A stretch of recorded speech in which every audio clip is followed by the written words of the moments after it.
तो मन की निरख परख करी और इसीलिए कहा कि मन को मारो, इंद्री को जारो, तन को बस करो। कहां जाएगा? कहीं जाने की ठोड़ नहीं है। मन के लिए भी रोक लगा दी कि मन जा तो जान देर गए के राग शरीर, बिन चले चढ़े कमान के कैसे लागे तीर।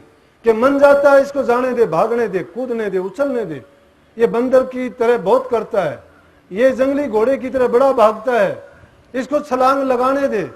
कहा है कि मृगा जो भरे से कराल, ये मन जंगल बीच में, कि मन जंगल के बीच में जैसे हिरण छलांग मारता है इस तरह से मारता है।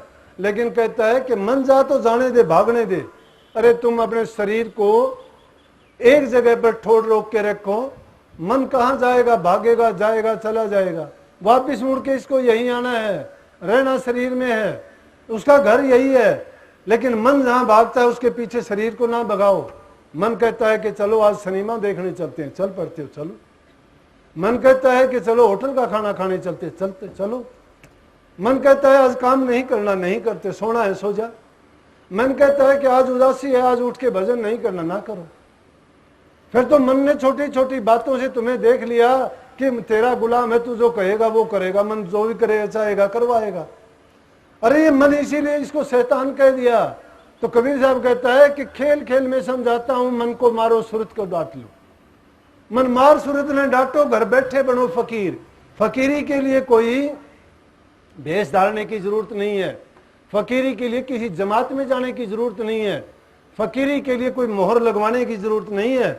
असल फकीरी है कि मन को डांटना है, मन को डांटना है, घर बैठे बने फकीर हो। अपनी जितनी जरूरत है संसार के पदार्थों का, उतनी जरूरत के मुताबिक भोग करो।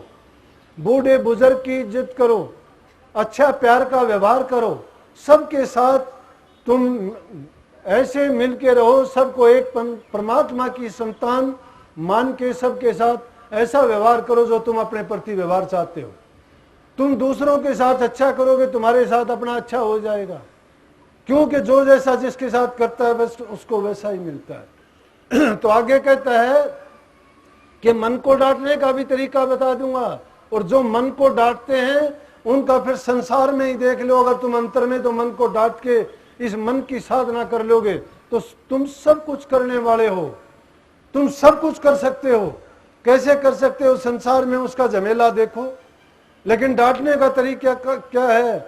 वो कहते हैं कि डांटने के लिए कि जैसे नटनी बांस पर चढ़ती है, कि करनी करे तो ऐसी करनी जैसे बांस पर चढ़े नटनी, हल्ले डोले सूरत बांस में और वो डिगने ना दे शरीर। मनमार सूरत ने डांटो, घर बैठे बनो फकीर। नटों के बच्चे देखे होंगे तुमने, नटों के बच्चे एक बांस हाथ में लेके एक रस्सी पर चलते हैं। वो उन पे चलने के लिए क्या है? कोई जादू नहीं है, कोई मंत्र नहीं है, सिर्फ साधना है। साधना किसकी है? शरीर की। शरीर किससे सजा? मन से। मन किससे सजा? सूरत को डांटने से। और सूरत कहाँ डांटी गई? यहाँ दोनों तिलों के बीच में डांटी गई। साधना क्या है? संत मत की पहली सीढ़ी और पहला दर्जा यही है। हम संत मत के होके एक दिन भजन में नहीं बैठते हैं। ये पहले दर्जे की भक्ति भी है। अगर जो सत्संगी कर लेगा, मैं दावे के साथ कहता हूँ, उसकी मनोकामना, उससे वचन की सिद्धि, उसकी दृष्टि की सिद्धि अगर नहीं आ जाए तो मेरे पास आना। मैं उसका जिम्मेवार हूं। दावा कोई नहीं करता, लेकिन मैं दावा करता हूं। इसलिए तुम्हारा ये भजन में बैठना, सत्संग में आना और वचन को सुन के उनको ना अपनाना खोखला साबित होता है। मैं इसीलिए तो कह देता हूं, आप भजन नहीं करते। अगर तुम भजन करते, नाम का सुमन भी कर लेते, तो भी तुम्हारी सूरत रुक जाती। तीसरे तिल पे भी जो सूरत को रोक लेता है, अरे बाहर रोकने वाले भी अपने सूरत को रोक के, मन को डांट के, शरीर को साध के एक रस्से पर चलते हैं। लेकिन उस सूरत को कहां फंसा दी उनने? बांस के उसमें फंसा दी। उस बांस पर उन्होंने बैलेंस बनाया। इधर जाता है तो इधर रोक लेते, उधर जाता है उधर, लेकिन रस्से पर एक तरह रहते हैं। और छोड़ दो, ये अपनी माँ बीबी बहन रोजाना पानी लेके आती हैं, जल भरने को चली पनिहारी, सिर पर घड़ा घड़े पर जारी, और हाथ छोड़ बतड़ा में सारी, वो छलकन ना दे नीर। मन मार सूरत में डांटो, घर बैठे बनो फकीर। अरे पानी भरने के लिए जाते हैं, सिर के ऊपर घड़ा रख लेती है, घड़े के ऊपर दूसरा घड़ा भी रख लेती हैं और 4-5 जो इकट्ठी होके चलती हैं, हाथ भी नहीं लगाती उन घड़ों से, इधर उधर को देखती भी हैं, बात भी करती जाती हैं, लेकिन गर्दन को यूं करके और उन घड़े को नहीं गिरने देती। घड़े को गिरने की बात छोड़ो, पानी को भी नहीं छलकने देती। कैसे रोक दिया पानी को? रोकने वाली चीज वो शक्ति बाहर नहीं, आपके अंदर है। किसने रोका? कि मन की शक्तियों को एकाग्र किया। कहां किया एकाग्र? संत मत के होते तो यहां कर लेते, लेकिन उन्होंने तो घड़े में एकाग्र किया। घड़ा सिर के ऊपर रखा, बाहर किया एकाग्र, अंदर नहीं किया।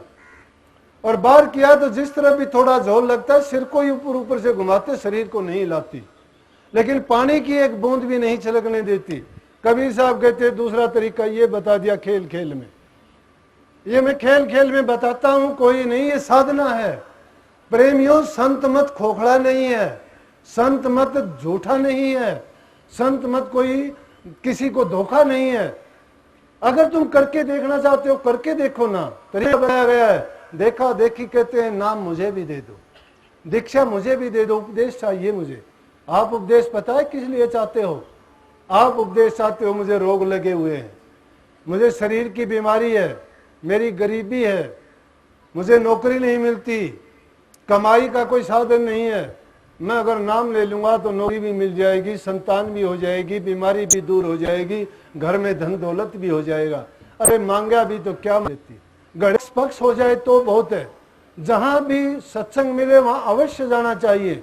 और जो भी बात जीव के कल्याण की कही जाए, अपने मन में पुख्ता करके उस वचन पर अमल कमाना चाहिए, उसकी कमाई करनी चाहिए। अमल करते जाओगे, कर्म धुलते चले जाएंगे। कर्म जब तक नहीं काटे जाएंगे, नहीं वो भोगने के लिए तैयार रहेंगे। मनुष्य चोला, मनुष्य जीवन का यही लावा है कि इसी जीवन में कर सकते हो। आगे की जो आस लगा के बैठे हैं कि कभी फिर मौका मिलेगा, नहीं मिलेगा। यही अवसर है। इसी संसार में सब कुछ करो, पाखंडों में नहीं है, ना जंगल जाने में, ना पहाड़ों में टक्कर मारने से, ना तीर्थों में नहाने से। तीर्थों उनमें क्या मिलेगा? एक फल मिलता है। अरे संत सदगुरु अगर मिल गया, उनका सत्संग मिल गया तो सब तीर्थों का तीर्थ है। 68 का फल है वहां। एक घड़ी का सत्संग त्यार देगा आपको, उनका पल मात्र का दर्शन कल्याणकारी होगा, उनका एक ही वचन आपके जीवन को बदल के रख देगा। लेकिन जो सही मन से और सच्चे दिल से और अपने दिल में सही पात्र बन के श्रद्धा के साथ आएगा, वो अपना कल्याण करवा के ही जाएगा। प्रेमियों, सतगुरु के प्रति अपनी श्रद्धा जो अटूट रखता है, हाजिर नाजिर सतगुरु को मानता है, वो एक पल के लिए गाफिल नहीं होता। जो गाफिल नहीं होता वो गलती नहीं करता, जो गलती नहीं करता वो सजा का भागी नहीं होता है। अनजाने में जो गलती होती है वो जीव माफ होता है। अगर ऐसा होता भी है तो बेनती प्रार्थना, और जब साधना अभ्यास करने के लिए बैठते हो, जब भी तुम नाम का सुमन करने के लिए बैठते हो, उससे पहले एक ही अर्ज करो, एक विनय करो सतगुरु से कि सतगुरु मैं गुनहगार हूं। दिल से कहो, ये बात जबान से नहीं।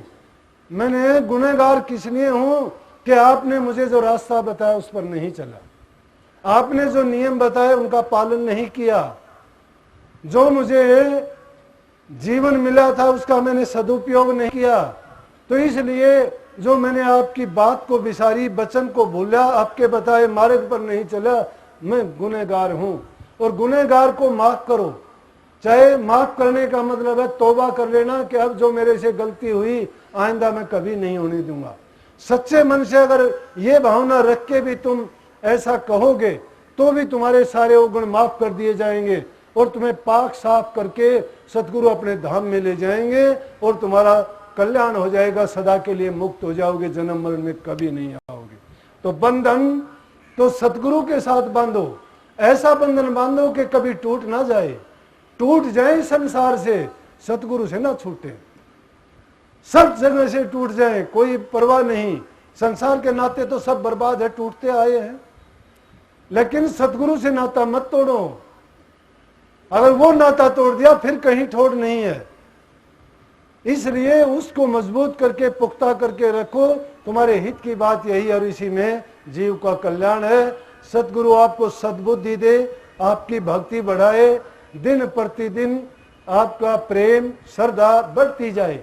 आप दूसरों के लिए भी रास्ते में फूल बिछाओ, ताकि देखने वाले भी कहें कि भाई ये नेक इंसान है, तुम्हें देख के ही वो अपना जीवन संवार लेगा, सुधार लेगा।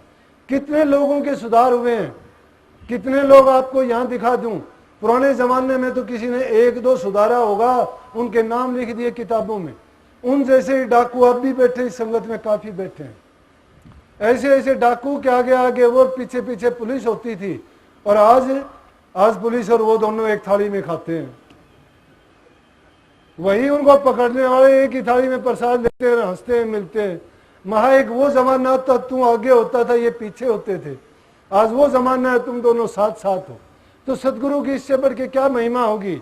जो शेर बकरी को एक घाट पानी पिला दे, जो अरण्य को चंदन बना दे और को साबुन से नहा दे, उसमें क्या कमी है कोई। अरे जब इसी संसार में ऐसा करके दिखा देते हैं, तो आगे जाने के बाद अंदाजा लगा लो उन जीवों को क्या होगा।